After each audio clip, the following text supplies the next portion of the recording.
सर्वप्रथम धन्यवाद दिन चाहन्छौँ। तपाईहरु सबैजनालाई जय मसीह। परमेश्वरले धेरै आशिष दिनुभएको होस्। हामी निरन्तर रूपमा पुरानो करारको संक्षिप्त परिचय अन्तर्गत विभिन्न विषयहरूमा सिकिराखेका छौँ। विशेष गरी पुस्तकहरूको परिचयको बारेमा मैले धेरै कोसिस गरेँ, तर म आज पनि तपाईहरुको बीचमा पावर पोइन्टमा आउन असम्भव भयो। जुन कम्प्युटर मैले चलाइराखेको छु यसमा अलिकति समस्या भएको कारणले गर्दा, र पनि हामी सिक्न जाँदैछौँ। एकदमै छोटो विषय, महत्त्वपूर्ण विषय, दोस्रो इतिहासको पुस्तकलाई हामी आज सिक्न जाँदैछौँ। पुरै पार्ट 1 पार्ट 2 भन्दा पनि दोस्रो इतिहासको पुस्तकको बारेमा हामी सिक्न जाँदैछौँ। यो इतिहासको पुस्तक हो, परमेश्वरको कथा बोकिएको पुस्तक हो। हामी यसको बारेमा एकदमै महत्त्वपूर्ण कुरा सिक्न जाँदैछौँ। हामी परमेश्वरलाई धेरै धन्यवाद दिन चाहन्छौँ। तपाईहरु मलाई स्पष्ट थाहा छ, दोस्रो इतिहासको पुस्तक हिब्रू बाइबलमा पहिलो र दोस्रो इतिहासको पुस्तक एउटै शीर्षकमा लेखिएको छ। तर जे भए तापनि यसको नाम चाहिँ इतिहासको वर्णन गरिएको कारणले गर्दा इतिहासको दोस्रो पुस्तक भनेर लेखिएको छ। साधारणतया पवित्र आत्मा परमेश्वरको प्रेरणाबाट लेखिएको भए तापनि धेरै भन्दा धेरै बाइबल विद्वानहरूका अनुसार यो पुस्तकको लेखक चाहिँ व्यवस्थाका कुशल विद्वान, एकदमै राम्रो प्रकारले परमेश्वरको व्यवस्था सिकेका, बुझेका र मानिसलाई सिकाएका एजराले लेखेका हुन्। र यो पुस्तकका महत्त्वपूर्ण 3टा उद्देश्यहरू छन्। म बिस्तारै बोल्दै जानेछु, तपाईले स्क्रिनमा देख्न सक्नुहुन्न। र पनि तपाईले यदि तपाईसँग पेन र कपी छ भने तपाईले के गर्न सक्नुहुन्छ, टिप्न सक्नुहुन्छ। पहिलो उद्देश्य याद गर्नुहोस्, आदमदेखि बेबिलोनको दासत्वसम्म इजरायलीहरूको इतिहासलाई झल्काउन अथवा देखाउनको लागि। आदमदेखि इजरायलीहरू बेबिलोनीहरूको 70 वर्षको निर्वासनमा लगिए। कारण एउटै थियो, परमेश्वरको वचनलाई पालन नगरेको र परमेश्वरको वचनको विरुद्धमा गएको र परमेश्वरलाई अटेरी गरेको कारणले गर्दा उनीहरू बेबिलोनीहरूको निर्वासनमा दासत्वमा बस्न पर्यो। र पहिलो यो दोस्रो इतिहासको पुस्तकको पहिलो उद्देश्य हो, आदमदेखि बेबिलोनसम्म निर्वासनसम्म लगिदासम्म इजरायलीहरूको इतिहासको बारेमा बताउनको लागि। र दोस्रो महत्त्वपूर्ण कुरा, भूतकालमा बितेको समयमा परमेश्वरले कसरी आफ्ना जनहरूसँग विश्वासयोग्य हुनुभयो भन्ने कुराको बारेमा बताउनु। पहिलो, आदमदेखि इजरायलीहरू बेबिलोनीहरूको दासत्वमा लिदासम्मको इतिहासको बारेमा बताउन। र दोस्रो महत्त्वपूर्ण उद्देश्य हो, हामीले बुझ्नुपर्ने महत्त्वपूर्ण उद्देश्य, र विगतमा परमेश्वरले आफ्ना जनहरूको बीचमा कसरी विश्वासयोग्यताका साथ काम गर्नुभयो सो कुरा देखाउन। र तेस्रो महत्त्वपूर्ण कुरा चाहिँ आउनेवाला ख्रीष्ट जो मुक्तिदाता हुनुहुन्छ अनि यसो नै हाम्रो जीवनको भविष्यको आशा हुनुहुन्छ भनेर प्रकट गर्नको लागि लेखिएको पुस्तकको बारेमा हामी देख्न सक्छौँ। र यो पुस्तकमा भएको मुख्य विषयवस्तु वंशावली र इतिहासको बारेमा देख्छौँ। धेरै वंशावलीहरू छ, राजाको वंशावलीहरू छ। र यो पुस्तकमा 36 वटा अध्यायहरू छन् भने प्रमुख अध्याय 34 अध्याय हो। 34 अध्यायमा एसियाहा भन्ने राजाले गरेका सुधारका कामहरूको बारेमा वर्णन गरिएको छ।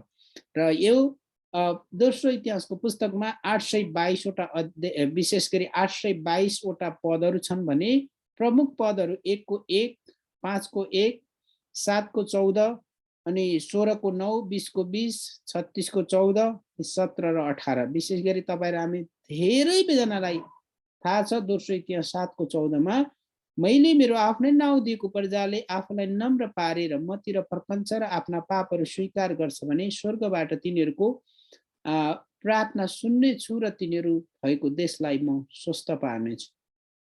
15 पदमा यस ठाउँमा गरेका प्रार्थनाहरू सुन्नेहरूको सुनुवाई भएको छ भनेर यो दुईटा एकदमै शक्तिशाली र महत्त्वपूर्ण जुन पदहरू छ, यसले गर्दाखेरि हामीले आफ्नै लागि, हाम्रो घर परिवारको लागि, मण्डली परिवारको लागि, देशको लागि, राष्ट्रको लागि, संसार भरिरहेका मानिसहरूको लागि प्रार्थना गर्न तपाईँ र मलाई धेरै सजिलो हुन्छ प्रियहरू।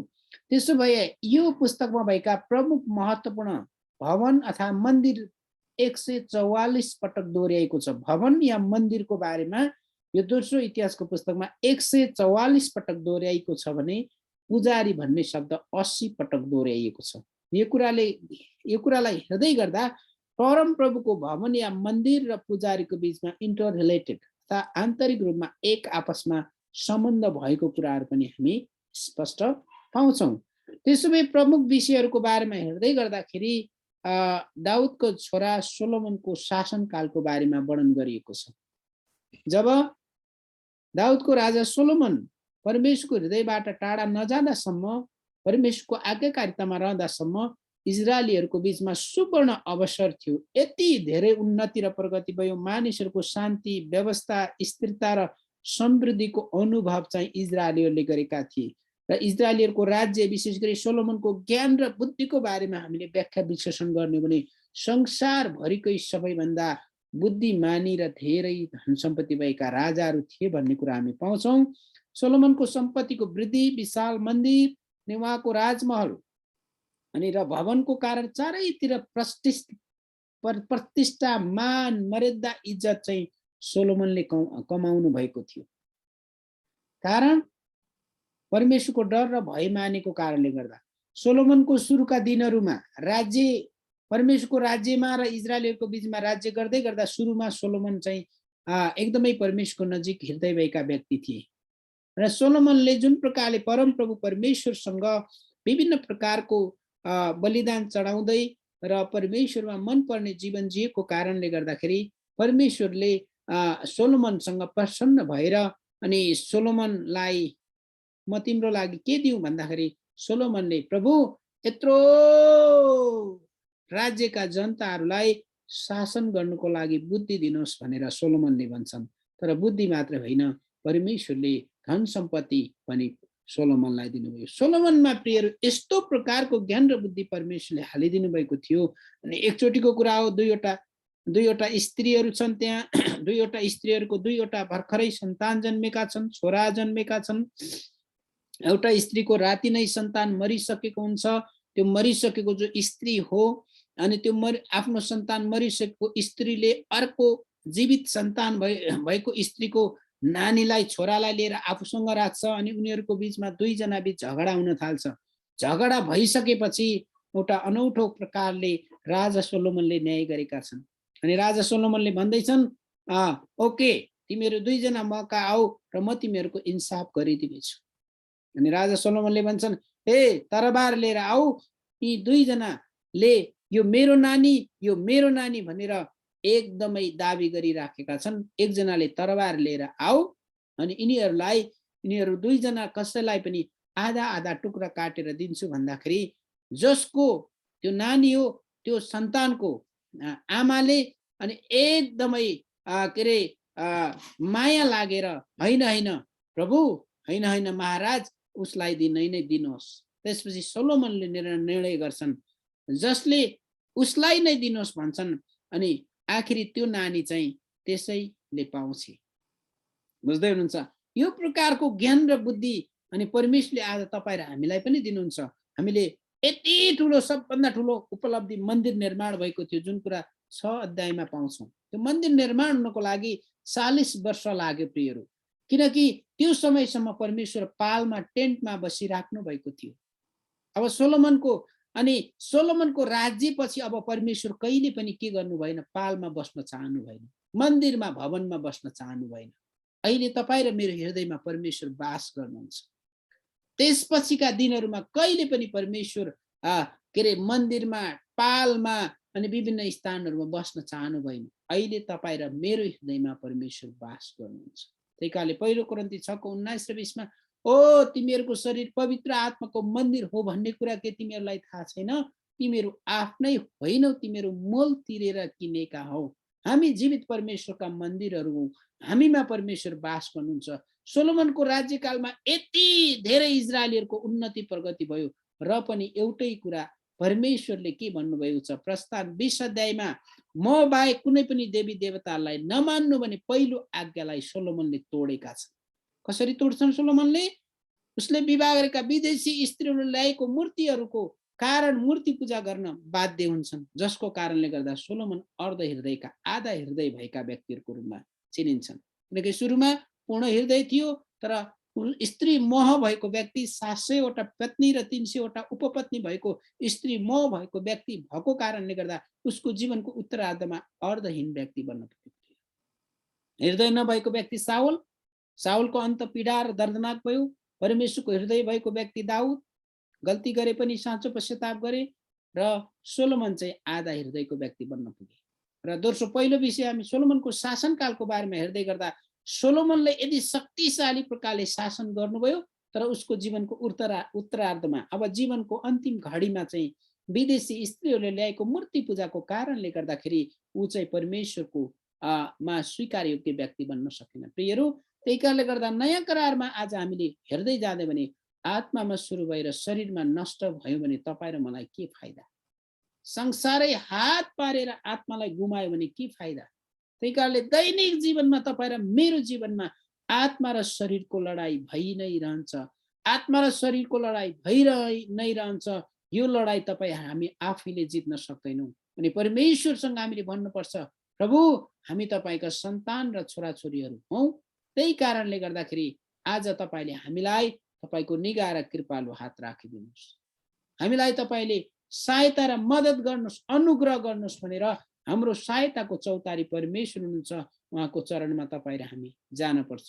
दोस्रो विषय प्रियहरू, यहुदाका राजाहरूको शासनकाल अनि इजरायलीहरूको राज्यको विभाजन, विशेष गरी राजाहरूको असफलता र मानिसको दुष्टताको कारण उत्तरी र दक्षिण राज्य विभाजन भयो। संयुक्त राज्यको विभाजनपछि दुवै राज्यको पतनको प्रारम्भ सुरुवात भयो।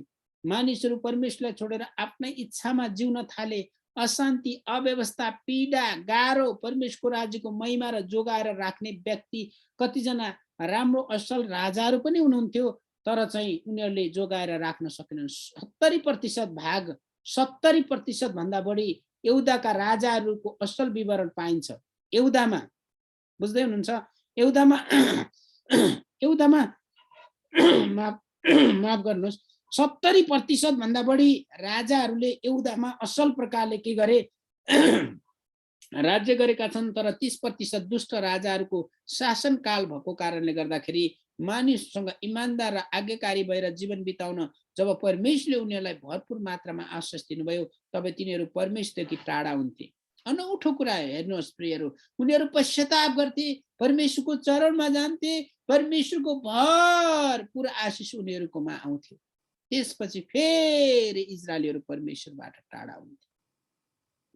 यदि आज पनि तपाईँ र मेरो जीवनमा हामीलाई परमेश्वरले प्रशस्त आशिषहरू दिनुभएको छ अनि भयो भन्दैमा मात्तिने र नभयो भन्दैमा आत्तिने जीवन जिउनु हुँदैन।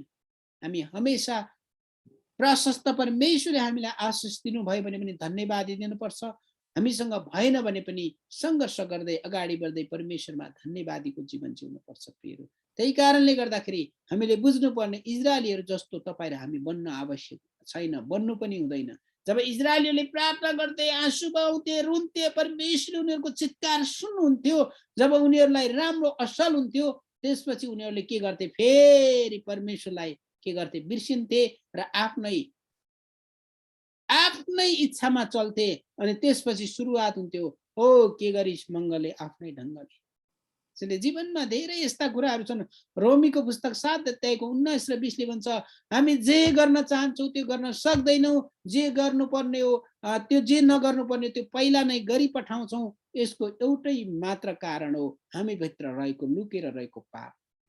हामी कहिलेकाहीँ अभिनय गर्न साह्रै खप्पिस यति सिपालु छौँ कि हामी धेरै अभिनय गरेर पठाउँछौँ। तर वास्तविक जीवन तपाईँ र मैले दुईजना व्यक्तिलाई झुट बोल्न सक्दैनौँ। एउटा परमेश्वरलाई, दोस्रो तपाईँ र म आफैलाई झुट बोल्न सक्दैनौँ। यदि कसैलाई झुट बोलेर हामीले उल्लु बनाइहाल्यो भने पनि तपाईँ र मेरो आत्माले दोष दिन्छ। ए केटा तैँले गलत गरिस्, ए केटी तैँले गलत गरिस् भनेर हाम्रो आत्माले दोष दिइराखे, हाम्रो प्राणले दोष दिइराखेको हुन्छ। त्यसैले प्रियहरू, परमेश्वर भन्दा यो संसारमा कोही पनि शक्तिशाली छैन। तपाईँ र हामी कति वर्ष बाँच्छौँ होला? तपाईँहरूको उमेर 20 वर्ष छ भने अब 50 वर्ष बाँच्नु होला। अनि हामी कतिजनाको उमेर 30 वर्ष छ भने 40 वर्ष बाँच्नु होला। तपाईँको उमेर 40 वर्ष छ भने अब कति 30-35 वर्ष बाँचिन्छ होला। त्यसपछि तपाईँ र हाम्रो स्थायी घर हामी कहाँ जाँदैछौँ? अनि त्यही कारणले गर्दा नयाँ करारमा परमेश्वरको वचनले प्रष्टै पार्छ, आत्मामा सुरुवात भएर शरीरमा नष्ट हुने कार्य तपाईँ र मैले गर्नु हुँदैन। इजरायलीहरूको जस्तो स्वभाव तपाईँ र हामीमा हुनु हुँदैन प्रियहरू। त्यसैले जीवनको अन्तिम घडीसम्म योन्नाले प्रकाशको 2:10 मा भने जस्तै मृत्युको घडीसम्मै विश्वासयोग्य भयो भने त्यो दिन तपाईँ र मैले जीवनको मुकुट प्राप्त गर्नेछौँ। यी कुरालाई तपाईँ र हामीले मनन गरौँ, विचार गरौँ।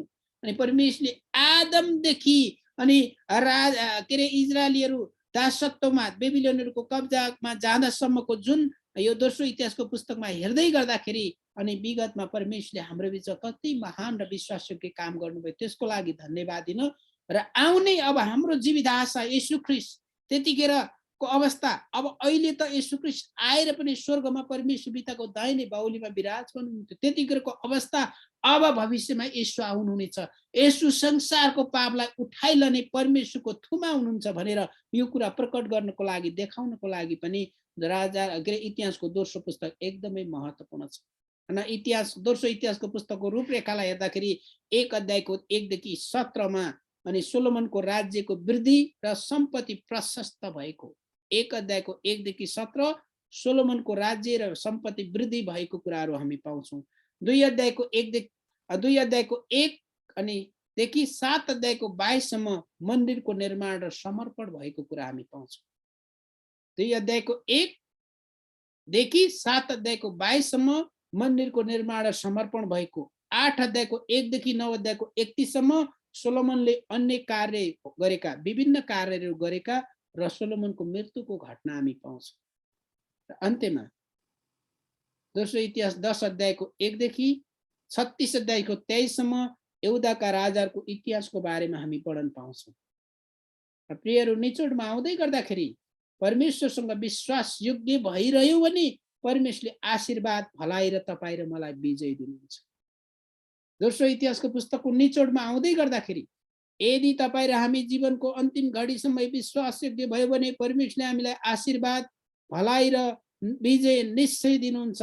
अनि त्यति मात्र होइन प्रियहरू, यो राजाहरूको दोस्रो पुस्तकको 9 अध्यायमा सोलोमनले गरेका कार्यहरूको बारेमा वर्णन परिएको छ। अरू अध्यायमा यहुदाको पतनको बारेमा छ, दासत्वको वर्णन, र अन्तिम अध्यायमा भत्काएको मन्दिर राजा कोरेशद्वारा पुनर्निर्माण गरिएको पाउँछौँ। मन्दिर भत्काइयो अनि भत्किएको मन्दिरलाई कोरेश राजाले पुनर्निर्माण गरेको कुरा पनि पाउँछौँ। अब अन्तिममा निचोडमा आउँदै गर्दाखेरि प्रियहरू, तपाईँ र मैले सिक्नुपर्ने अनि कुकुर आफ्नै बान्तामा फर्किआउँछ अनि नुहाइदिएको सुँगुर गएर फेरि भिलोमा लडीबुडी खेल्छ। तर आज कतिजना धेरैभन्दा धेरै परमेश्वरलाई विश्वास गर्ने मानिसको जिन्दगी त्यस्तो भएको छ। अनि संसारतिर पनि ठिक्क अनि परमेश्वरका जनहरूमा पनि ठिक्क त्यो जीवन, द्वैधार्य जीवन तपाईँ र हामीले जिउनु हुँदैन। दोस्रो इतिहासको पुस्तकले बताउन लागेको सबैभन्दा राम्रो कुरा चाहिँ आदमदेखि बेबिलोनको कब्जामा जाँदासम्म इजरायलीहरू कुन कुन परिस्थितिहरूबाट भएर गए, त्यो कुरामा तपाईँ र मैले सिक्नुपर्ने इच्छा के हो? We are on the same boat. हामी एउटै डुङ्गामा अगाडि बढिराखेका छौँ। हामी परिवर्तनशील संसारमा अपरिवर्तनशील परमेश्वरको वचनको आज्ञा पालन गर्ने, उहाँको वचनको बारेमा बताउने, मानिसलाई मुक्तिमा डोर्याउने उहाँका विजेताहरू। मत्ती के अरे रोमी 8:37 पनि त भन्दछ हामी विजेताहरू भन्दा पनि महान विजेताहरू हौँ। त्यसो भए के विगतमा परमेश्वरले तपाईँ र मेरो जीवनमा के गर्नुभयो त्यसको लागि धन्यवाद नदिने? भविष्यमा एक दिन तपाईँ र मलाई लिनको लागि प्रभु येशू आउनुहुनेछ कि उहाँको लागि धन्यवाद नदिने? यी धेरै यस्ता कुराहरू छन् प्रियहरू, जसको कारणले गर्दा आज तपाईँ र हामी परमेश्वरका छोरा छोरीहरू भएका छौँ। हामी परमेश्वरलाई धन्यवाद दिन चाहन्छौँ। हामी इजरायलीहरू जस्तो फेरि परमेश्वरतिर फर्क्यो, फेरि मातेर फेरि नाशमा गयो, फेरि फर्क्यो, फेरि नाशमा गयो। अनि सुख र दुःख चाहिँ मानिसको जीवनको पाटो नै हो। दुःख आयो भन्दैमा अनि रुने चिच्याउने अनि सुख पायो भन्दैमा मातिहाल्ने जिन्दगी जिउनु हुँदैन भन्ने सन्देश तपाईँ र हामीले पाउँछौँ। त्यसैले प्रियहरू, दोस्रो कोरिन्थी 3 अध्यायमा तपाईँ र हामी ख्रीष्टका खुला पत्रहरू हौँ। यी खुला पत्रहरू हामी भएको कारणले गर्दा मानिसहरूले हामीलाई पढ्छन्। त्यो भएको कारणले गर्दा आज तपाईँ र हामीले विचार गरौँ, मनन गरौँ, प्रार्थना गरौँ। अनि पावलले भने जस्तै प्रभु अब उपरान्त म आफ्नै निम्ति होइन, म तपाईँको निम्ति जिउन चाहन्छु। परमेश्वरको निम्ति जब हामी जिउन थाल्छौँ प्रियहरू, तपाईँ र मलाई चाहिने धेरै धेरै धेरै आवश्यकताहरू परमेश्वरले पुरा गर्नुहुन्छ। हामी परमेश्वरलाई सबै कुराको लागि धन्यवाद दिन्छौँ। सबैभन्दा उत्तम उपहार तपाईँ र हामी क्रिसमसको यो महिनामा छौँ।